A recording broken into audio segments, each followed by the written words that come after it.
Bueno, muchas gracias por la invitación. La verdad que es siempre un gusto poder participar en este curso de actualización que es súper reconocido y aparte bueno, que es un compromiso porque tengo gente tiene una trayectoria tremenda del tema que estoy por hablar, así que realmente por ahí es un desafío muy grande.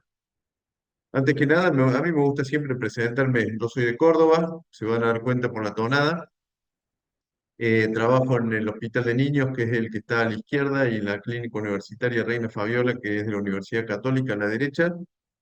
Y eso me dio la oportunidad de poder desempeñarme en un ámbito público y un ámbito privado, que bueno, en cierta forma son, como ustedes saben y ustedes lo viven, son pacientes diferentes muchas veces, pero que a la larga uno trata de brindar siempre la misma calidad de atención en cuanto a todos los conceptos que nosotros manejamos principalmente, que son calidad y seguridad, que es básicamente lo aplicable a cualquier tipo de procedimiento médico y principalmente en el tema de implantes cocleares, pues, todo lo que reviste este paciente tan especial, ¿no? Entonces, bueno, hoy el tema que a mí me ocupa y que me pidieron es que diera las indicaciones en el implante coclear.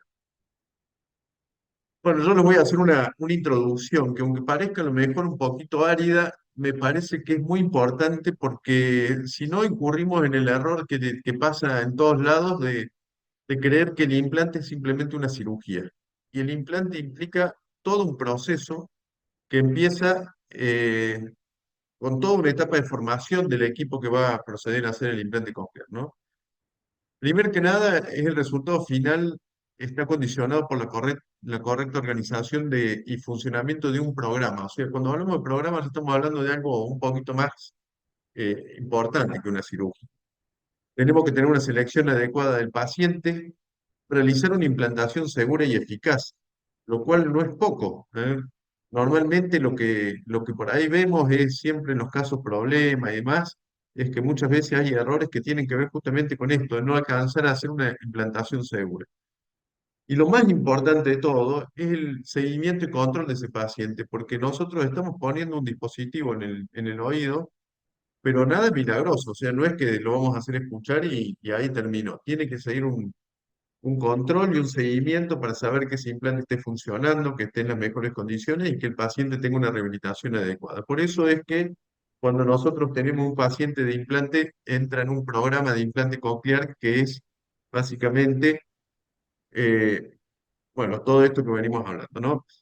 Y acá se deben seguir ciertos pasos para poder saber qué vamos a hacer el día de mañana si nosotros queremos instaurar un programa de implantes coclear. El primero que tenemos que tener una preparación adecuada, tenemos que saber qué demanda de la población hay, o sea, si vamos a promover una cirugía, ponernos a prepararnos con todo un equipo, hacer un montón de trabajo y demás para implantar a dos personas porque es una patología muy poco frecuente y la verdad que no sé si vale la pena hacer el esfuerzo y a lo mejor termina conviniendo derivándolo al lugar donde se hacen más cirugías y demás.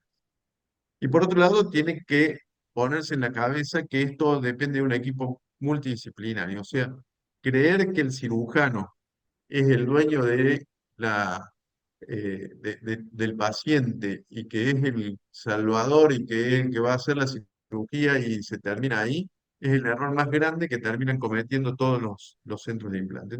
Entonces, la preparación adecuada, en el caso mío, tuve la suerte de hacerla en Pamplona. Acá lo ven al doctor Manrique cuando era un niño todavía, y yo ni hablar, parezco muy joven.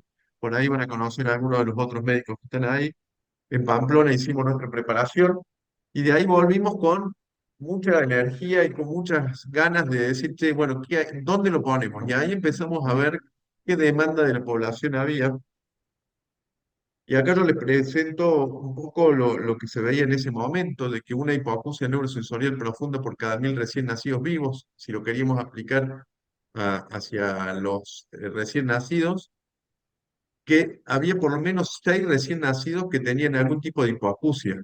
Entonces, en ese aspecto, por lo menos uno de cada 1.000 recién nacidos era estado en condiciones de recibir un implante coclear y en Córdoba nacían 50.000 al año, con lo cual nosotros decíamos, hay 50 chicos que se podrían implantar solo por nacimiento con hipoacusia, ni contar los que tenían riesgo, que eran 2 hipoacusias neurosensoriales cada 100 recién nacidos que salían de una terapia neonatal. Entonces ahí, en la comparación que nosotros hicimos, es decir, mira, estamos haciendo screening auditivo para fibrosis quística, hipotiroidismo, fenilcetonuria, y es hasta 30 veces más frecuente que la fenilcetonuria o 10 veces más frecuente que el hipotiroidismo congénito. Entonces, estamos en una patología que, desde el punto de vista de la demanda de la población, se justificaba ponernos a trabajar y poner un programa de implante. Y después, bueno, aparecieron un montón de datos en los últimos informes de la Organización Mundial y la Organización Panamericana de la Salud, donde el último informe habla que en el 2050 las personas mayores de 50 años, el 50% va a tener problemas auditivos y después de los 60 años va a haber un porcentaje similar que va a necesitar prótesis auditivas y entre ellas puede estar el implante coclear, con lo cual estamos hablando de una patología altamente prevalente y que eso nosotros lo estamos viendo. Imagínense las empresas que desarrollan todo esto, lo ven como un mercado muy amplio en el cual poder invertir y por lo cual, bueno, están básicamente trabajando muchísimo y por eso es que tenemos cada vez mejores tecnologías y mejores modificaciones que permiten que se amplíe incluso el mercado desde el punto de vista de la parte auditiva, como vamos a ver en un rato. ¿Qué pasa en Argentina con respecto a esta demanda de la población? Más han dicho. Ustedes piensen que los últimos datos reales que tenemos son del 2011, o sea, el censo que tuvimos ahora, no me acuerdo si fue hace muy poquitos años, todavía no terminó de sacar cuántas personas tienen certificado de discapacidad, pero en el 2011, 2,4 personas de cada 1.000 habitantes habían tramitado un certificado único de discapacidad.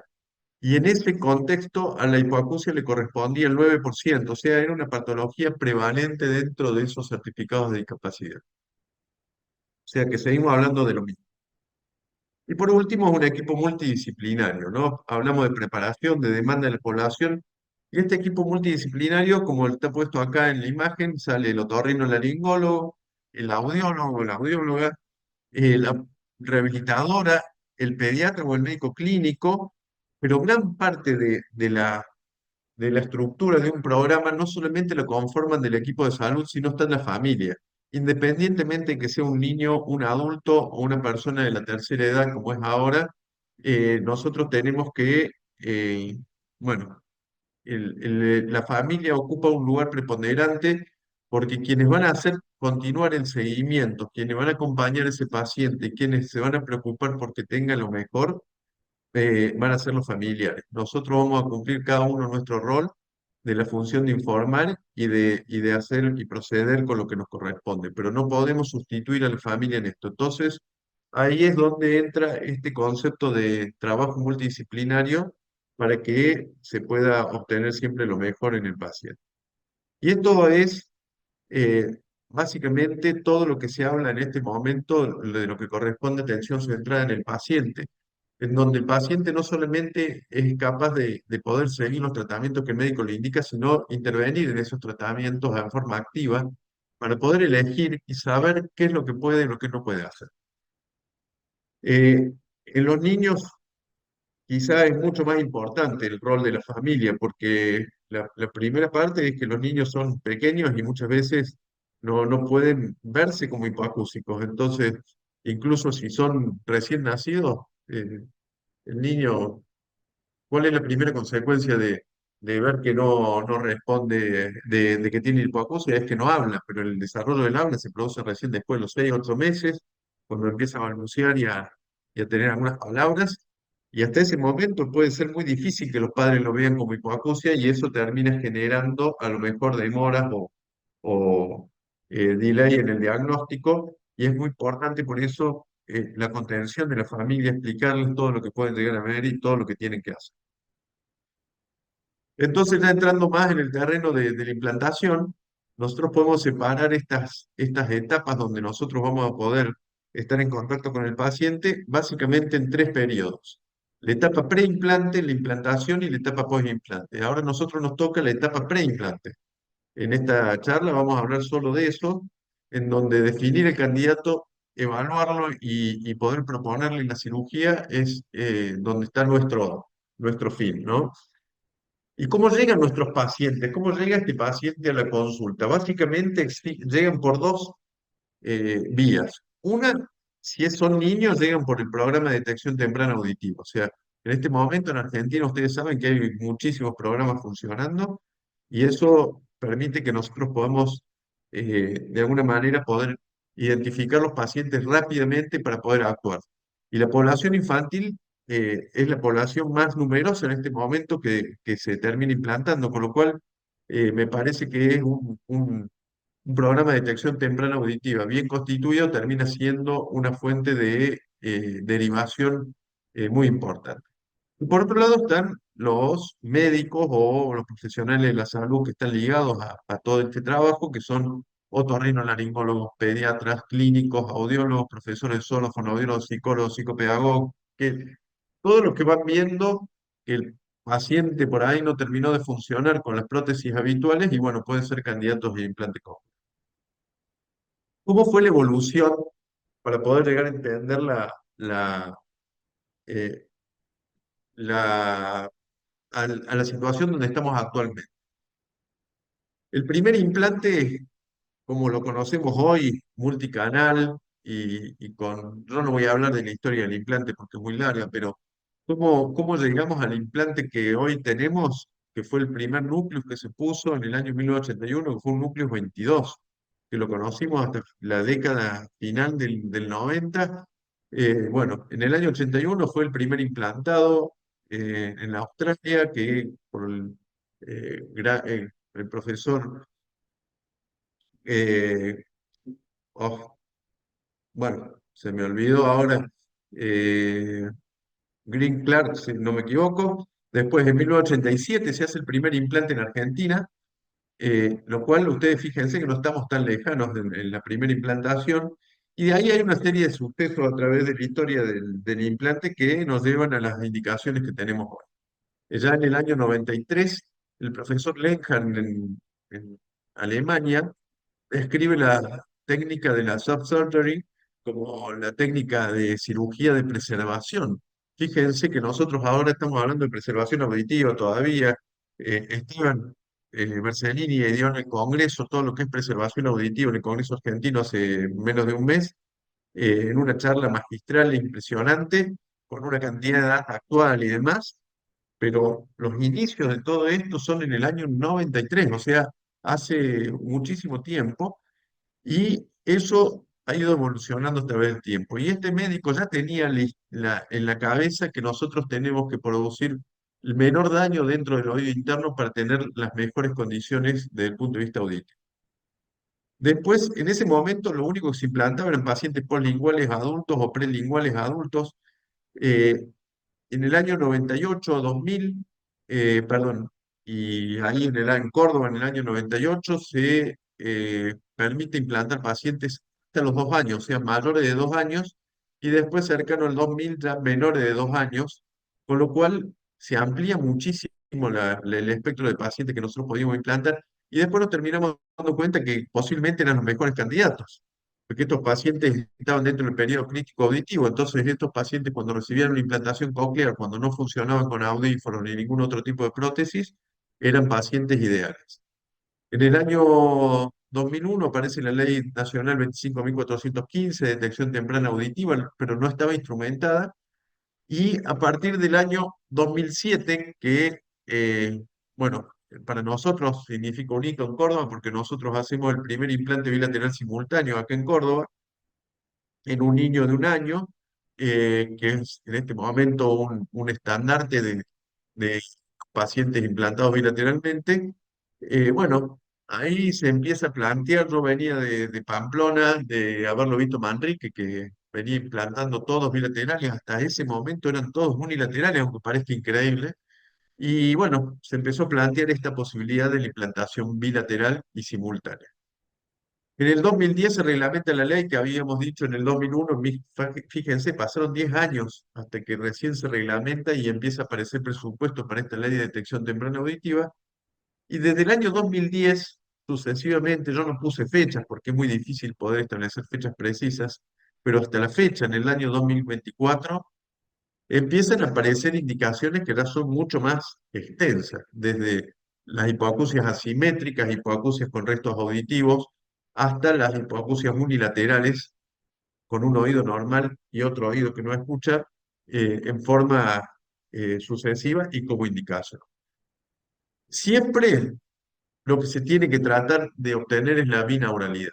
Binauralidad significa, no es bilateralidad. Binauralidad significa escuchar por los dos oídos y que esos dos oídos tengan una integración a nivel del sistema nervioso central auditivo para poder identificar la fuente sonora, superar el efecto Squelch, o sea, el efecto de cóctel, que es el efecto donde el ruido produce entorpecimiento en la discriminación y para poder mejorar la orientación espacial. Todo eso se puede lograr con la binauralidad, o sea, habilitar los dos oídos con audibilidad al mismo tiempo. Entonces, vamos a empezar con los criterios de selección de candidatos que son audiológicos clásicos. Esto es lo que manejamos desde aquel entonces, de que, no me acuerdo, nosotros, nuestro primer implante coclear lo pusimos en el año 99 a una paciente postlingual, post-otosclerosa, que tenía más o menos unos 10 años de privación auditiva y fue maravilloso. Empezamos poniéndole un núcleo 22 del lado que tenía la pérdida auditiva mayor, del otro lado tenía escasos restos, y fue una evolución impresionante. Bueno, en ese momento nos guiábamos por estas pautas, en donde el implante coclear estaba indicado cuando había una hipoacusia profunda bilateral de origen coclear, con una pérdida media en las frecuencias del habla, mayor de 90 decibeles, y con menos del 40% de reconocimiento verbal de frases en formato abierto, sin apoyo visual, y con un adecuado equipamiento con audífonos, con una intensidad de estimulación en campo libre de 65 decibeles, se trata o no de prelingual o poslingual. ¿Y qué pasa con esta indicación? Si vos te pones a ver, hoy es casi una indicación eh, que nosotros la evaluamos muy bien, pero es un súper candidato. Y los prelinguales, dependiendo de la edad, ya quedan fuera incluso de esta indicación. Entonces, eh, bueno, termina siendo una indicación que era como muy estructurada y muy difícil de alcanzar, con lo cual el espectro de pacientes para implantar era, en cierta forma, reducido y necesitaba mucha información del paciente para poder llegar a la implantación, y era un criterio puramente audiológico. Este sería el ejemplo. Por ejemplo, un paciente con esta hipoacusia profunda, imagínense, de 17 años que nunca había escuchado y que tiene esta hipoacusia, hoy no es candidato. En aquel momento era candidato. Y bueno, entonces ahora, habiendo puesto este parámetro inicial, empieza a jugar el rol de edad, como les acabo de decir. Entonces, en un niño que tiene ese tipo de hipoacusia, y bueno, sí, en un niño recién nacido, menor de 5 años o menor de 4 años, termina siendo un candidato importante con ese tipo de pérdida auditiva profunda, bilateral, que no tiene ganancia y demás, y termina siendo prácticamente un buen candidato. Y ni hablar en un personaje de cualquier edad, adulto, poslingual, que termina siendo también una posibilidad, todo basado en la neuroplasticidad. Ustedes saben que la neuroplasticidad es la adaptación del sistema nervioso a una condición nueva bueno, en relación con el ambiente. En este caso es la adaptación hacia la pérdida auditiva, y que nosotros tenemos un periodo de neuroplasticidad que va toda la vida, o sea, en todo momento nos podemos llegar a ir adaptando, pero hay un periodo crítico donde la neuroplasticidad es mayor, que es entre los 0 y o mejor dicho, en la etapa prenatal también, incluso desde la formación del oído, semana 20, semana 18, hasta los 2 o 3 años, en donde es cuando el niño desarrolla el lenguaje. Pero en un postlingual, esa neuroplasticidad puede haberse eh, mantenido latente si el paciente siguió haciendo algún tipo de actividad, inclusive teniendo una hipoacusia y con algún tipo de estimulación, con diversos estímulos como un autoamplífono y sigue trabajando, por ejemplo, o de repente eh, un paciente que se aisló y quedó que no estimula nada, que ni siquiera lee los labios y demás, después de un periodo largo de privación auditiva, termina siendo un mal candidato. Entonces, la edad es un condicionante siempre y cuando se mantengan las condiciones de neuroplasticidad. Vamos a hablar un poquitito de niños, porque los niños, ustedes saben que yo hago 80 o 90% niños y muy poquito adultos, pero eh, bueno, tengo experiencia en los dos campos, pero más que nada en niños. Entonces yo le voy a hablar un poquito de niños. ¿Qué pasa con los prelinguales, con hipoacusias bilaterales profundas o los poslinguales? Con relación a los prelinguales, eh, o sea, no sé si entienden el término, prelinguales antes de que empiece a hablar, ¿no? La gran pregunta es si se debe implantar antes del año. Yo en la diapositiva anterior, en esta, puse que en el año 2008, en los menores de 2 años, empezó a aparecer un tipo de terapia que se llama la terapia auditivo-verbal, que es el aprendizaje incidental. ¿Qué significa aprendizaje incidental? Son niños que prácticamente no necesitaban estimulación, necesitaban una guía terapéutica para los padres. La estimulación se hacía sobre el aprendizaje incidental, o se hace, mejor dicho, sobre el aprendizaje incidental, o sea, sobre la vida cotidiana, sobre lo que los niños van aprendiendo y reforzado por algunas guías relacionadas con lo que le otorga la rehabilitadora a los padres. Y el niño, al escuchar prácticamente en niveles normales, en una etapa de desarrollo, es un niño que escucha prácticamente normal. Entonces ahí aparece esta posibilidad de implantar antes del año. El niño, mientras menos privación auditiva, bueno, es mejor. Entonces ahí surge la necesidad de tener un diagnóstico muy certero. ¿En quiénes podemos tener diagnóstico certero? En los pacientes que tienen, por ejemplo, un defecto genético reconocido, o sea, que tuvo un hermano que tiene una conexina 26 positiva. O en esos pacientes nosotros desde el día cero podemos ya saber si tiene una pérdida auditiva y cómo va a evolucionar. Por otro lado, tenemos que saber que cuando se evalúa a un niño pequeño se debe evaluar con auriculares de inserción. No se pueden evaluar con campo libre solamente porque no te dice oídos por separado. Se debe evaluar con una audióloga que esté experimentada en niños y tenemos que saber que es un niño en desarrollo. El niño no es una cosa estática que vos le evaluás a los 2 meses y a los 4 meses es lo mismo, no. Debe tener un periodo de evaluación donde nosotros vamos siguiéndolo, porque la maduración también tiene mucho que ver y esto implica que haya muchas dificultades en el diagnóstico. Y siempre tenemos que hacer por lo menos la prueba con audífonos, independientemente de que diagnostiquemos una prueba, una hipoacusia profunda. Ojo, no estoy diciendo que tiene que probar audífonos 3 a 6 meses, como dice ahí, y que no debe tener beneficios, sino que nosotros tenemos que tener por lo menos la prueba hecha y cada 3 a 6 meses por lo menos ir probándole a ver si desde el punto de vista madurativo logra alcanzar algún tipo de beneficio con los audífonos. Y esto tiene un porqué, porque nosotros en todo ese tiempo lo vamos a estar estimulando sin ningún tipo de prótesis, porque muchas veces no le dan los audífonos, no le sirven. Y por otro lado, porque Argentina no permite implantar antes de los 9 meses, entonces, o antes del año, dependiendo del caso. Entonces, si nosotros no le podemos poner una prótesis entre los 9 meses a un año y no le podemos poner audífonos porque no le sirven para no hacer un gasto innecesario, y bueno, tenemos una necesidad de poder seguir evaluándolo, por lo menos para estar seguros de lo que estamos por hacer. Y sí tenemos que tener estudios de imágenes, sí o sí, en los niños se pide el par radiológico, eventualmente si tuvieran que elegir qué tipo de prueba hacer, resonancia o imágenes por tomografía computada, uno debería elegir la resonancia porque no te da solamente la imagen del oído, sino te dice cómo está ese cerebro y te puede descartar muchas de las causas que pueden generar hipoacusias en los niños pequeños, pero la tomografía es fundamental y también porque muchas veces te puede estar hablando de algunas malformaciones que la resonancia, si no tiene una resonancia de alta definición, por ahí no te lo puede informar.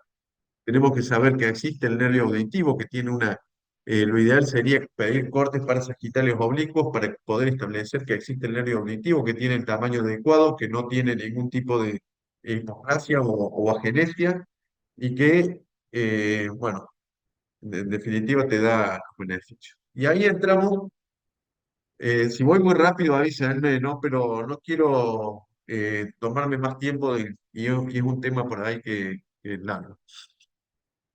Y ahí entramos en lo que es la plasticidad nerviosa, o lo que habíamos hablado de neuroplasticidad. Y yo ahí puse la foto de Anu Sharma, que estuvo en Argentina varias oportunidades y que es realmente una genia. Nos ha dado información tremenda sobre la electrofisiología de los pacientes normales desde el punto de vista auditivo y los pacientes implantados. Y ella empezó sus trabajos, fíjense, este trabajo es del año 2002, y ella sigue mandando trabajos una vez al año sobre los mismos temas, pero este trabajo del año 2002 fue categórico porque habló de la presencia de la onda P1, que es una onda que aparece en los potenciales evocados de larga latencia, o sea, una vez que generamos el estímulo, ella lo registra a nivel del sistema nervioso central en la parte cortical. Y estamos hablando de que es una onda que aparece cercana a los 100 o 200 milisegundos. Acuérdense que los potenciales de larga latencia evalúan la P300, que son 300 milisegundos y demás. Entonces, estamos hablando de una onda que, dependiendo de la edad, acá podemos ver cuál es su latencia. Si la latencia es más larga, es una vía menos mielinizada. Si la latencia es más corta, es una vía más mielinizada, o sea, que tiene mejor conducción. Y acá establece en pacientes normoyentes una desviación estándar de acuerdo a la edad, a la cantidad de milisegundos donde aparece la onda. Y esto tiene directamente que ver con la maduración, la mielinización, la arborización dendrítica, cómo conduce ese nervio y demás. Y establece esta desviación estándar para nosotros poder tener una normalidad.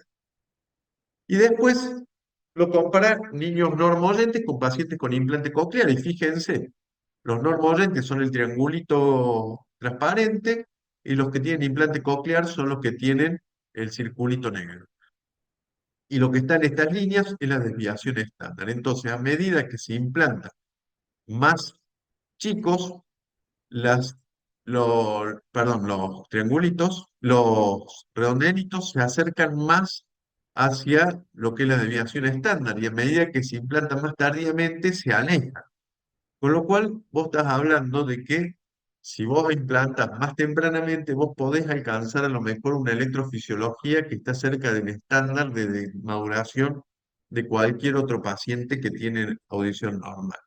Y esto, lo único que hace es sustentar desde el punto de vista electrofisiológico todos los parámetros de neuroplasticidad para que nosotros pensemos que mientras antes podamos poner un implante, mejores resultados podemos llegar a tener porque ese paciente va a tener la audición de una manera más normal posible. Pero aún más, ella redobla la apuesta y dice, vamos a evaluar los pacientes implantados en menores de 3,5 años, entre 3,6 y 6,5 y mayores de 7. Y fíjense, esta es la desviación estándar. Todos los implantados entre 3 menores de 3,5 años, salvo dos circulitos acá, que bueno, van a saber qué situación eran, todos están dentro de la normalidad, con lo cual lo único que demuestra es esto, justamente que si nosotros vamos tempranamente, antes de los 3 años, nosotros podemos obtener prácticamente resultados de electrofisiología normal a nivel de la corteza cerebral. Y mientras nos vamos alejando en edad, se van alejando cada vez más, tantos así que mayores de 7 años, fíjense, están totalmente fuera de la desviación estándar y son estos pacientes que no van a alcanzar nunca el desarrollo del habla, o por lo menos si la alcanzan, va a ser un habla muy rudimentaria y con pocos patrones de lengua. En los adultos, pasando esta etapa de neuroplasticidad en niños, con hipoacusia prelingual o poslingual, ¿cuáles son los factores que tienen que ver para predecir que puede andar bien o no con este nivel de hipoacusia, con estas indicaciones anteriores? Por un lado, la convicción del paciente que la mejora auditiva lo beneficiaría.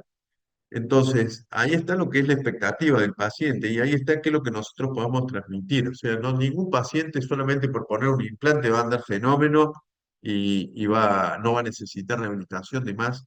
Todos los pacientes de un modo o de otro necesitan algún tipo de terapia de rehabilitación. Y por otro lado, los estudios radiológicos tienen que permitir alojar un implante sin problemas. Entonces, tenemos que tener buenas imágenes para saber que ese paciente va a poder tener buen resultado y sacarle el óptimo rendimiento al implante. Ahí vimos la indicación tradicional, todo lo que está establecido, pero los nuevos lineamientos y la mejor comprensión de la patología, los estudios más complejos y accesibles, tanto de imágenes como desde el punto de vista audiológico. La mayor seguridad médica que tenemos ahora con instrumental, con distintas alternativas, las nuevas guías de electrodos y las mejorías en la estrategia de los procesadores en la estimulación han llevado a que haya indicaciones emergentes. Estas indicaciones tradicionales o establecidas se ven enriquecidas por estas indicaciones emergentes, en donde todos estamos ahí en un límite en donde no sabemos si seguir al implante, mantenernos en la estimulación acústica con un autoamplífico.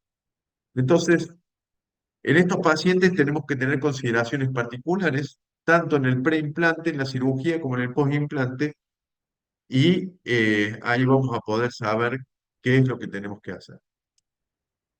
Entonces, dentro de lo establecido, que habíamos dicho, las indicaciones tradicionales, en relación a la parte audiológica, lo que hablamos desde el punto de vista de la parte audiológica es lo que dijimos anteriormente. Indicación en niños prelinguales detectados precozmente, simultáneo secuencial, plazo no mayor a los 3 4 5 años, con hipoacusias profundas bilaterales.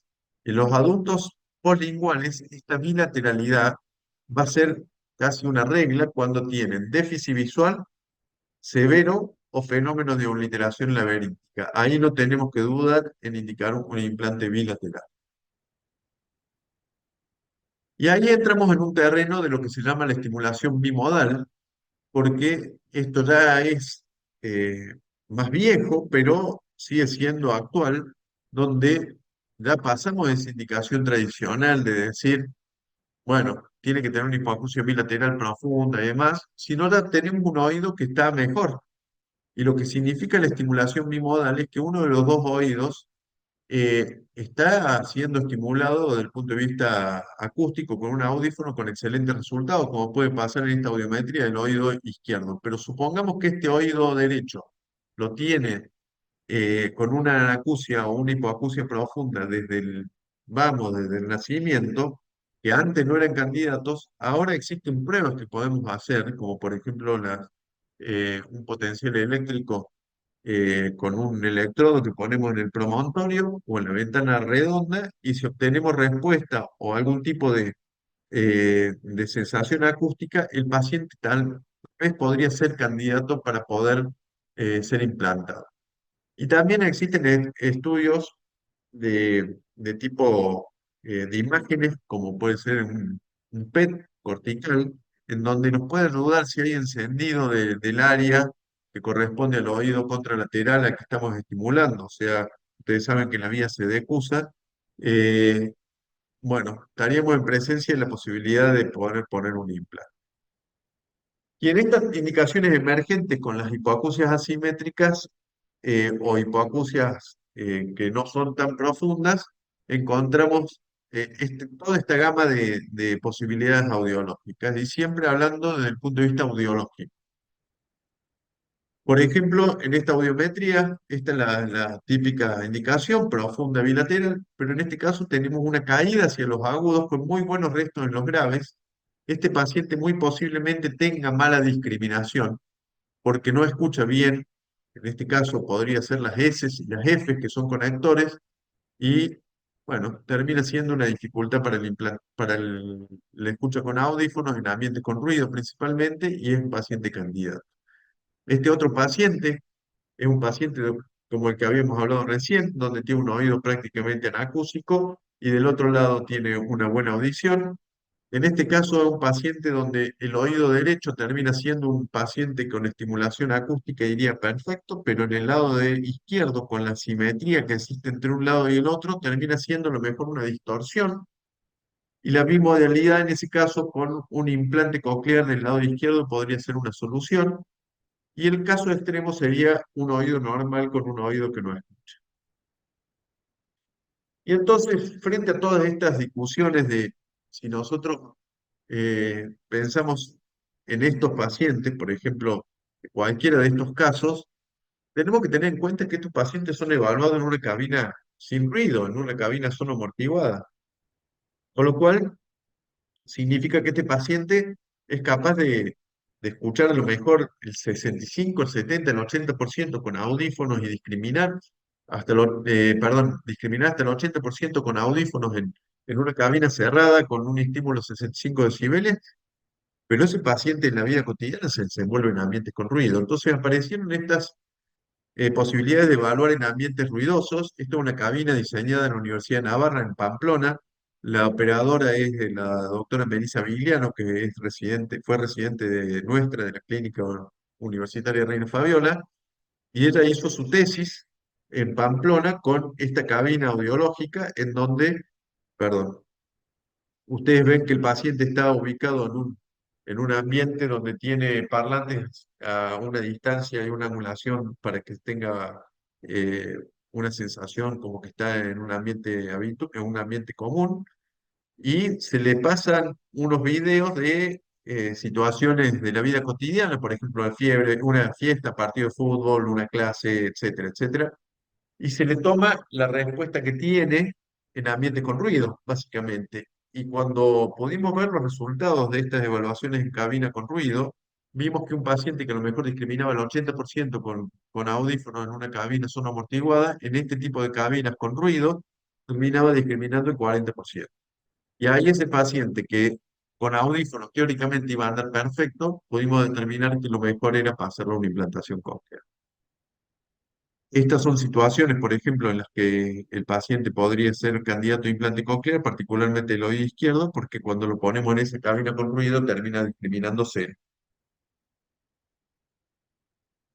Bueno, y después pasamos a las hipoacusias unilaterales. Estamos hablando de indicaciones emergentes, indicaciones que aparecen a partir del año 2015 aproximadamente en adultos.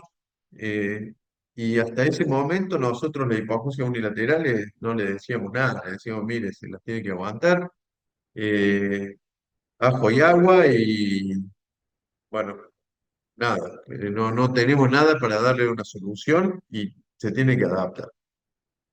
Y muchas veces estos pacientes consultaban con una hipoacusia súbita, con un THI mayor 85 en la evaluación del acúfeno y con hipoacusias evolutivas con o sin acúfenos, y que realmente, bueno, las primeras implantaciones se hicieron en realidad para tratar el acúfeno, para poder hacer la terapia con ruido, con el implante coclear, por pacientes que tenían acúfeno catastróficos o severos en el THI, y vieron que la evolución era fabulosa, que no solamente el acúfeno se podía inhibir, sino que aparte terminaban escuchando prácticamente después de un periodo de adaptación y estimulación a niveles iguales que el oído normalmente. Entonces, desde ese momento que estos pacientes fueron implantados en Alemania, se transformaron en candidatos a implantación cóclea. Y acá lo define muy bien Ramos en el año 2021, donde dice que los resultados en pacientes que ellos tuvieron con hipoacusia súbita sin recuperación y con acúfenos, a los implantados a los pocos meses, creo que la mayoría de los implantados eran dentro de los 3 meses después de haberse producido la hipoacusia súbita, tenían una mejoría o desaparición del acúfeno mientras estaban usando el implante. Mejorías significativas desde el punto de vista del THI, las hiperacusias que podría haberse generado en algunos de los pacientes tenían mejoría, sea, disminuida la hiperacusia, que ustedes saben que muchas veces va asociada hiperacusia con acúfenos, mejoría en los cuestionarios de calidad de vida, resultados estables en 5 años de seguimiento y en los usuarios de los implantes, que es quizá el dato más importante, los 7 días de la semana, lo cual está estableciendo desde el punto de vista que los resultados eran buenos. Y a partir de esto, de que los adultos hipoacúsicos unilaterales con hipoacusias súbitas o progresivas en muy corto tiempo, con acúfenos, tenían buenos resultados, se planta la posibilidad de implantar niños. Pero bueno, acá entramos en un terreno totalmente diferente, ¿no? Ustedes saben que la hipoacusia unilateral en recién nacidos es del 0,1%, o sea, 1 por 1000. Y esta pérdida aumenta a los prácticamente 0,3%, o sea, 3 por 1000, debido a los casos de aparición diferida de los 5 años, de los cuales muchos de ellos son pacientes con citomegalovirus, que lo vamos a hablar en un ratito, y que llegan hasta el 3,5 por 1000 en la adolescencia. O sea, estos son datos que están descritos en distintos papers y que en la edad escolar se podría encontrar hasta un 3 a 6% de niños con distintos grados de hipoacusia unilateral. No quiere decir que todos son candidatos a implante coclear, pero estamos hablando de datos provistos por Liu, que es quien más estudió las hipoacusias unilaterales en niños en el mundo.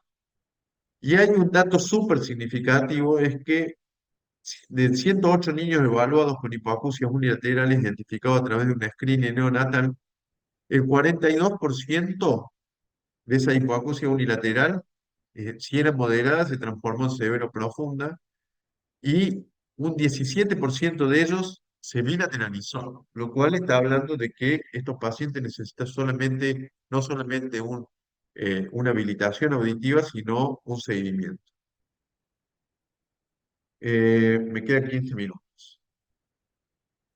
Clínicamente se identifican distintos grupos de pacientes. En estos pacientes con hipoacusia unilaterales en niños, derivados por alguno de los problemas generados por la hipoacusia unilateral, pacientes de un programa de detección temprana auditiva o un hallazgo casual. En los primeros que son derivados, que son los primeros que empezamos a recibir, ¿no? Vine del año 2015, habíamos ido con Eduardo a un curso eh, a Friburgo y volvimos enloquecidos con el tema de las hipoacusias unilaterales, porque ellos habían publicado un paper donde decían que muchos de ellos tenían agenesia, hipoplasia de nervio y demás. Y bueno, me puse a estudiar los pacientes que teníamos y logramos juntar hasta la fecha más o menos unos 150 pacientes. Y ahí encontramos que los primeros que recibíamos eran pacientes que eran derivados porque tenían algún problema en el colegio, o por psicopedagogía, o por psicología, que eran el distraído y demás, o por la misma fonoaudióloga. Entonces eran los que eran derivados por algunos de los problemas generados por la hipoacusia unilateral. Y después nos dimos cuenta que el programa también generaba un montón de pacientes, que 1 por 1000 literalmente se siguen generando. Entonces el programa que nosotros llevamos adelante en Córdoba, que es súper extenso, también nos empezó a aportar ahí. Y después, como en Córdoba es obligatorio hacer un screening auditivo en los pacientes que entran a primer grado y a jardín de infantes, encontramos esto como un hallazgo casual y que eran derivados porque los pediatras empezaron a estar en estado de alerta por estas hipoacusias y bueno, todos estos pacientes lo que no sabemos es si merecen o no un tratamiento. Y yo creo que el tratamiento depende de la etiología. Entonces ahí empezamos a ver que las etiologías que encontramos eran genéticas, malformaciones del oído, hipoacusias súbitas, infecciones por parotiditis, laberintitis, varicela zoster, meningitis, etcétera, perinatológicas, trauma acústico, etiologías desconocidas, no teníamos idea de dónde venía la causa, pero pudimos identificar y en el trabajo que realizamos pudimos replicar lo que nos decía la gente de Friburgo, que era que casi el 60% de los niños evaluados por SSD congénito, SSD es el Single Side Deafness, o sea, unilaterales, tenían agenesia o hipoplasia de nervio auditivo. Y eso transformaba a ese paciente en un paciente que era imposible de tratarlo como perdón, acá este dibujo está mal puesto, ¿no? Esto está rotada, la carita feliz. Esto es lo que sería Este es el nervio auditivo, el cóclea, este es el facial y acá está el vestibular superior y inferior. Eh, pero básicamente estos pacientes al no tener nervio, bueno, ya se limitaba muchísimo cuál era el tipo de tratamiento que podíamos hacer, como más adelante les voy a explicar. Y empezamos a identificar también los pacientes con citomegalovirus congénitos. ¿Qué es lo que se puede hacer en un paciente con hipoacusia unilateral de tipo eh, de estos pacientes pediátricos? Tenemos básicamente tres opciones. Una es la posibilidad de utilizar un sistema cross, que tiene la contra, el primero, de que estás usando el lado malo con un audífono, ese toma la audición, la lleva por un sistema Bluetooth a un molde que se pone en el oído bueno y tiene que usar un audífono en el oído bueno y utiliza la vía auditiva del lado bueno. Y la verdad que ocluir un oído en un niño con un molde no termina siendo buena idea y la adherencia a esto es malísima. La verdad que nosotros nunca hemos tenido resultados en ningún paciente con el sistema Cross en pediatría. Los sistemas de vibración ósea activa interna, como podría ser, o de apoyo, como podría ser una vincha ósea, o como podría ser el ósea 2 o el ósea 3 ahora cuando salga, tienen la ventaja que podrían utilizarse cuando vos no tenés nervio auditivo. Entonces vos del lado que no escucha le pones un dispositivo que tome la audición, la lleva y por un sistema de vibración ósea termina estimulando la cóclea del lado que está bueno, y eso del lado que tiene bueno no tiene ningún tipo de prótesis, y eso estimula la vía nerviosa, pero la vía nerviosa que está presente, que es, o mejor dicho, que estimulamos, que es el lado oyente. Solamente el implante coclear es el que estimularía la vía nerviosa del lado que no está escuchando. Por eso el implante coclear se transforma en los pacientes que sí tienen nervio, ese 50% que sí tienen nervio, en la opción preferida. Sin embargo, ahí hay que considerar el tiempo de privación auditiva, no estamos de acuerdo todavía en cuándo sería el límite de poder indicar una implantación. Yo no sé si indicaría una implantación coclear en un niño de un año con una hipoacusia unilateral sin tener todavía secuelas desde el punto de vista de su hipoacusia, como por ejemplo trastornos en el lenguaje y demás. Eh, y la verdad que se transforma en una controversia de qué hacer. Salvo que el paciente tenga un citomegalovirus, porque ese paciente es muy posible que en la evolución de su historia se quede sordo de los dos lados. Ustedes saben que el citomegalovirus es una infección súper frecuente que aparece un porcentaje de niños que son asintomáticos, pero otros que sí tienen síntomas a nivel de nacimiento y en estos pacientes son los que hay que seguir. Y que el 43% de los niños que tienen citomegalovirus tienen la posibilidad de desarrollar un hipoacusia. No me voy a detener demasiado en citomegalovirus, si quieren después lo hablamos, tengo para hablar 4 horas. Bueno, esto es un caso clínico, lo voy a pasar porque no nos va a dar el tiempo, pero o lo nombro rápidamente, es una paciente que lo empezamos a evaluar a los 6 años con este tipo de hipoacusia unilateral, pero este sí tenía un montón de signos y síntomas que tenían que ver con su pérdida auditiva, como retraso en el lenguaje escolar y demás, y que aparte tenía el diagnóstico de citomegalovirus congénito y que había tenido emisiones teóricamente normales al nacer. Entonces, esta es una hipoacusia adquirida y decidimos implantarla. Se implantó como a los 7 años y la verdad que pasó de una discriminación muy mala que tenía a una discriminación muy buena. No voy a detenerme demasiado en el análisis del caso. Se hicieron todos los estudios de imágenes correspondientes y demás. Pero ¿qué es lo bueno de esta paciente? Que la implantamos, logramos un excelente resultado con el implante coclear. Y al poco tiempo, siguiendo la evolución que tiene un citomegalovirus, terminó generando una hipoacusia moderada del lado contralateral, con lo cual empezó a utilizar audífonos y está con una estimulación bimodal, lo cual termina transformando a veces, si esto sigue evolucionando, al oído implantado en el oído bueno. ¿Qué otro tipo de patologías especiales en las cuales la indicación termina siendo una indicación emergente. Neuropatías auditivas, otosclerosis, que en cierta forma necesita un análisis específico, sobre todo eh, la otosclerosis coclear, eh, la meningitis, los hándicaps asociados, malformaciones cocleares, la otitis media crónica con o mastoidectomía radical o sin, y enfermedades generativas o autoinmunes. Voy a hablar rápidamente de dos o tres de ellas. Por ejemplo, la neuropatía auditiva o de sincronía auditiva, que corresponde al desorden del espectro de las neuropatías auditivas. En el año 2008 ya se reconoce el fenotipo a través de la Comisión Internacional de Hipoacusia en los Niños, y reconoce tres patrones: ausencia de potenciales evocados, otoemisiones presentes o microfónicas cocleares presentes y ausencia de reflejos acústicos estapediales. Y bueno, se reconoce también que el 40% de ellas tiene una mutación genética que están dependiendo del gen OTOF. Hay otros genes eh, que no son solamente el gen OTOF.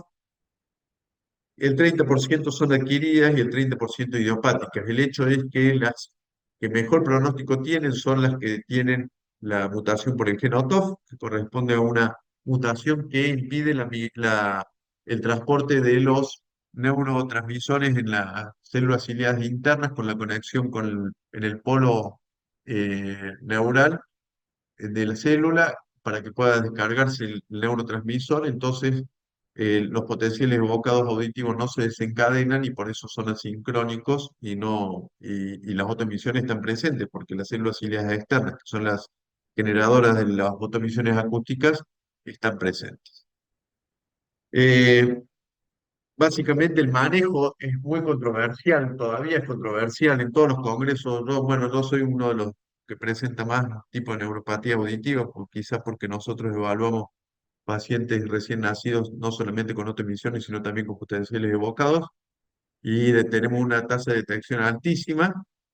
El 15% de las hipoacusias que detectamos en recién nacidos con riesgo corresponden a neuropatías auditivas. Y bueno, los pacientes tienen esta particularidad que son pacientes que muchas veces tienen umbrales auditivos que son cercanos a la normalidad o normales, pero no transmiten. Entonces uno tiene que empezar a actuar y la mayoría en el programa de hipoacusias terminan generándose una implantación cóclea. Acá les muestro algunas otras patologías, como puede ser otosclerosis. Fíjense, acá hay una malformación, una alteración de la morfología de la cóclea generada por desmineralización de la cóclea, el típico doble halo de la cóclea. Y bueno, son pacientes que necesitan sí o sí resonancia magnética, poder saber si está permeable o no la luz de la rampa timpánica o la rampa vestibular para saber qué tipo de implante poner y cómo ponerlo. Este es un paciente que terminó siendo implantado y muy posiblemente tuvimos que recurrir a la rampa vestibular para poder hacer la implantación. Y bueno, les paso rápidamente un algoritmo de los pacientes, que este no es mío, por supuesto, está ahí desde el 2018, en donde dice paciente con otosclerosis avanzada, donde si acepta hacer una estapedectomía o una estepedotomía, o no acepta, bueno, o va a audífonos. Si tiene un resultado pobre, va a la implantación. Si acepta la estapedotomía y usa audífonos con un buen resultado, sigue de esa manera. Si sigue un resultado pobre, va a la implantación. Si va a la implantación, se trata de utilizar la implantación por escala timpánica. eh, y si no tiene buena permeabilidad, se piensa en la posibilidad de utilizar la escala vestibular. Y si no tenemos ninguna posibilidad de acceder a ninguna de las dos escalas, se puede hacer lo que nosotros llamamos la tunelización de la escala timpánica o vestibular, que los resultados son pobrísimos y la verdad que no sé si es lo más recomendable. Meningitis, creo que esto es lo último. Este es un paciente que implantamos precozmente, un paciente que se durmió un sábado a las 8 de la noche con fiebre y se despertó 4 días después de un coma eh, por una meningitis. Y cuando se despertó tiene 14, bueno, en ese momento tenía 14 años. Se despertó y dice, no escucho nada. Le hacemos las pruebas auditivas inmediatamente y tenía una hipoacusia bilateral profunda. Le hacemos los estudios auditivos con tomografía y resonancia magnética y fíjense que la tomografía no muestra nada, pero la resonancia magnética en T1 sin contraste empezaba a mostrar fenómenos de laberintitis. Y bueno, decidimos inmediatamente, antes de que se produzca la osificación en una meningitis de neumococo, pedir unos implantes cocleares. La empresa Cochlear Tecnosalud accedió inmediatamente, sin tener importación, a darnos los implantes totalmente en forma desinteresada. Lo pudimos implantar bilateralmente al mes de haberse producido la meningitis, y ya de uno de los lados, nos costó muchísimo, no lo recuerdo si fue el lado que acá estoy marcando, el lado derecho, nos costó muchísimo superar la rampa, los primeros milímetros de la rampa timpánica porque ya estaba empezando la osificación. Este paciente hoy está excelente, toca la batería, bueno, tiene un montón de actividades que tienen que ver con el sonido. Y finalmente, las malformaciones, que yo lo que les recomiendo es esta publicación del doctor Senaroglu de Turquía. Ellos tienen una incidencia altísima en malformaciones por la consanguinidad que tienen a nivel de Turquía y las distintas etnias que viven en el país. Con lo cual, en el año 2001-2002 describió lo que nosotros hoy conocemos, la clasificación de los distintos tipos de malformaciones y qué electrodo uno debería elegir para cada una de esas malformaciones. No voy a detenerme porque si no el tiempo no me alcanza. Doy mi agradecimiento a mi equipo, que bueno, básicamente es quien hace que nosotros podamos seguir trabajando todos los días.